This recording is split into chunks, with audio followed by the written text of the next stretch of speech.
The mother came in as a tourist and wanted to be a student in the United States, so she needed to do a change of status application to an F-1 status. For her, it was a really difficult case because she does not have a clean record and she has a US citizen child, and so it makes things all the more complicated. And hopefully in this video, I'll teach you everything so you don't need to hire a lawyer. Change of status applications are one of the easiest things, but it's also with such grave consequences. So let's get to it. Hi, my name is Joseph and I'm the managing partner here at Zahn Associates, where we solve legal problems with creative solutions. So the legal problem is that she needed to do a change of status as a tourist and now she wants to be a student. All you need to do is file a 539 form. The forms are online. The instructions on how to fill out the form is online.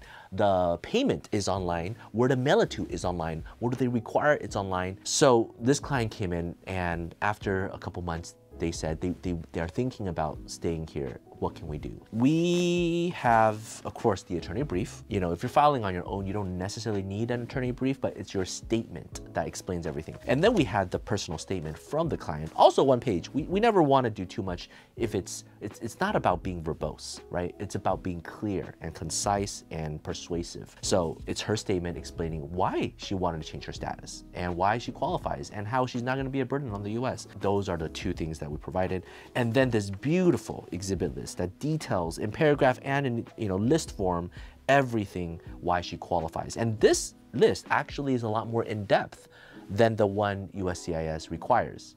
And in our experience, this increases the chance of success. So first, we provide all the valid documents. I don't know how many people and how many times I've seen people submit an application, just a form and stuff like that, and they're like, oh, well, the government has my other data.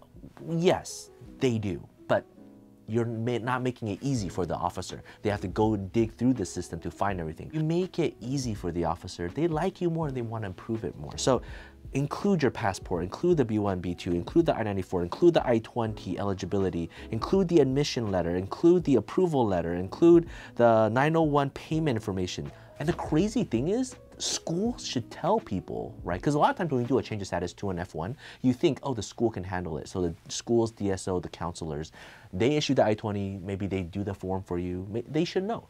No, they don't know. A lot of times they don't fill it out and they don't prepare all the documents correctly. They just give you the I-20 and put it on you to do it. But what if you don't know how to do it and they don't know how to do it and then the case gets denied?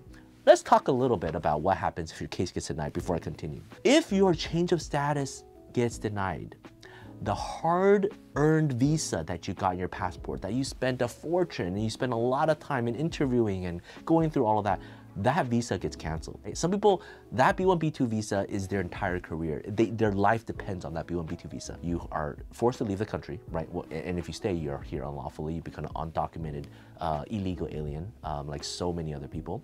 And so if you get caught, you could be deported, you live in the shadows. It's not the greatest life. That's why we don't enjoy doing these type of cases, because it's a simple case where if you win it, there's no reward, right? Because there's like, oh, it's a simple case. If it gets denied, it is devastation. So those are some of the preliminary basic documents about that person. Next is source of fund. One of the things that USCIS is really concerned about is people coming in here and illegally working, stealing American workers' jobs. Here is where you really establish, I am not a taker. Look at me, look at my profile. I am not a taker. Here's how much money I have. Here's my resume.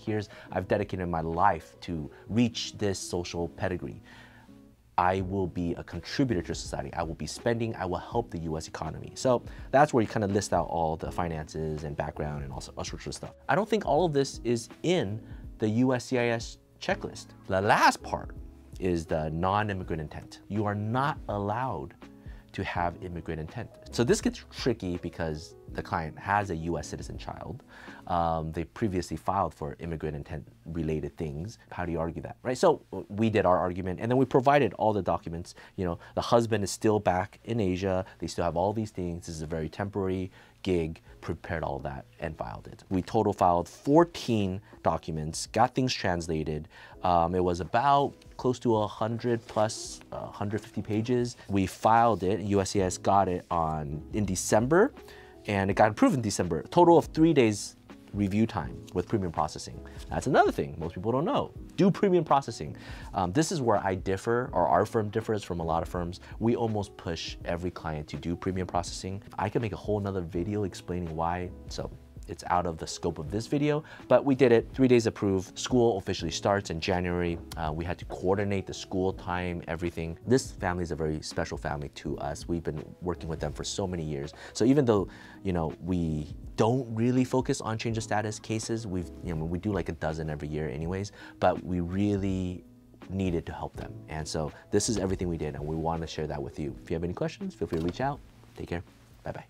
Could you just give like a one sentence why we push premium processing? Super brief. One key reason why we push premium processing, and there's a lot of reasons, is because if USCIS reviews it immediately and gives an RFE, request for evidence, we can immediately deal with it on the spot, right? So there's a Chinese proverb, right? And many Asian languages have the same proverb, but you want to strike the metal when it's hot.